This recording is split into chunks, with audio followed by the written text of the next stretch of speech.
ស្ដីបងប្អូនថ្ងៃនេះយើងមកស្លតាពាំងជូរហូបគឺស្ងោរតាពាំងជូរជាមួយនឹងក្បាលត្រីប្រា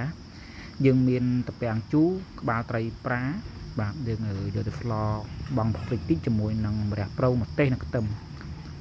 អ្នកខ្លះតាពាំងជូរខាងតំបន់ថាតាពាំងត្រាំងទៅបងប្អូនចាស្លនេះគឺជាបន្លែមួយដែលមុខម្ហូបខ្ញុំចូលចិត្តហើយងាយស្រួលស្លលឿនឆាប់បានញ៉ាំព្រោះថានេះជាស្លខ្មែរយើងបាទគឺយើងស្លតាពាំងស្លជូរវាថានេះតាពាំងជូរហើយ